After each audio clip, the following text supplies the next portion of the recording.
আমার একজন পরিচিত আছে, উনি বলছে অস্ট্রেলিয়া থাকে উনি। আমি ওনারে জিজ্ঞাসা করছি আপনি কি করেন অস্ট্রেলিয়া? বলছে হুজুর আমি হেলিকপ্টার দিয়ে সার দেই। কসম খোদা, হেলিকপ্টার দিয়ে কি দেয়? সার দেয়। সার মানে কোম্পানির সবজি প্রজেক্ট, এত শত একর, হ্যাঁ এগুলা কোনো একটা সার দিব এই সিস্টেম, অটো দিয়ে দিলে হইতো না, সিএনজি দিয়ে দেওয়া যায় না, এগুলা হেলিকপ্টার দিয়ে সার দেয়।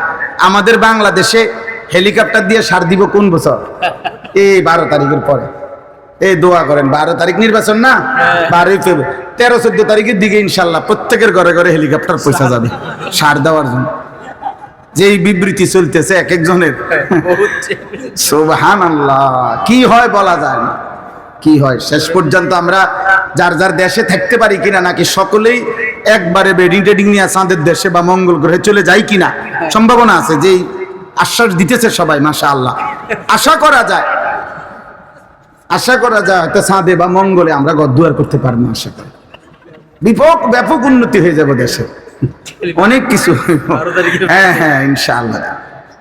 তাইলে দুনিয়া তো বেঈমান আমাদের চাইতে বেশি ভোগ করছে। আমি বুঝাইতে চাচ্ছি এটা, ওরা তো হেলিকপ্টার দিয়ে সার দেয় আর আমরা তো এখনো অটোতে চলব। দুনিয়া হবে না বাপ, দুনিয়া নিয়ে তামাশা করলে মোমেন হবে না। ইমানদার দুনিয়া না, ইমানদারের আখিরাত। ওয়ালাদ-দারুল আখিরাতু খায়রুল লিল্লাযিনা ইয়াত্তাকুন আফালা তাকিলুন। আল্লাহ বলেন আখিরাতের ঘর জান্নাত মুত্তাকিদের জন্য, সেটাই উত্তম, তোমরা কি বুঝবে না? আল্লাহ বুঝে। কুল আউনাব্বিউকুম বিখাইরিম মিন যালিকুম, আল্লাহ বলেন নারীর সৌন্দর্য, সন্তানাদির আকর্ষণ, সম্পদের আকর্ষণ, জন্তু জানোয়ারের আকর্ষণ, ক্ষেত ফসলের আকর্ষণ, এগুলো সব আমি দিছি। আমি জুইয়িনা, আমি দিছি বান্দা, আমি দিছি। আল্লাহ বলেন এই দুনিয়ার এই সব আয়োজন যা আমি সাজিয়ে দিয়েছি তোমাদের জন্য, তার চাইতে উত্তমটা কি সেটা কি আমি তোমাদেরকে বলবো?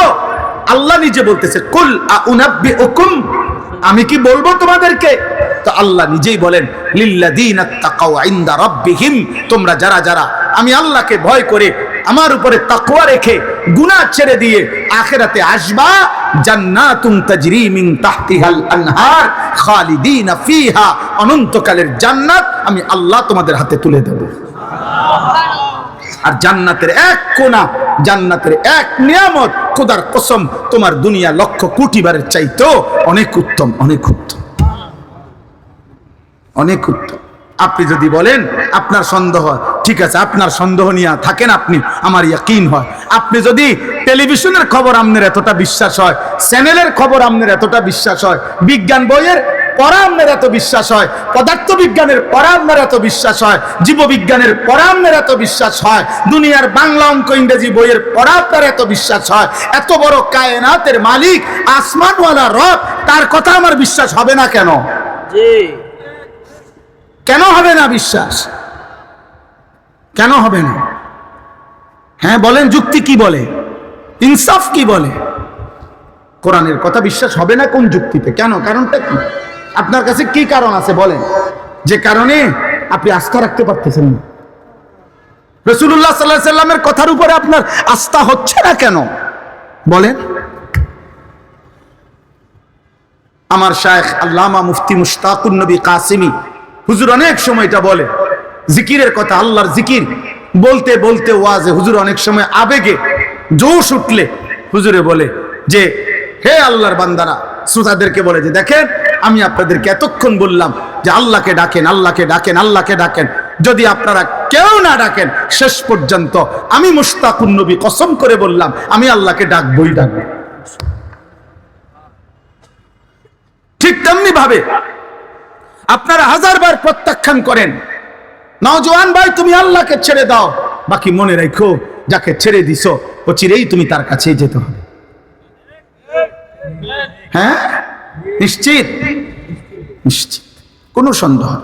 আল্লাহ আমাদেরকে তৌফিক দান করেন, আল্লাহ আমাদেরকে কবুল করে নেন।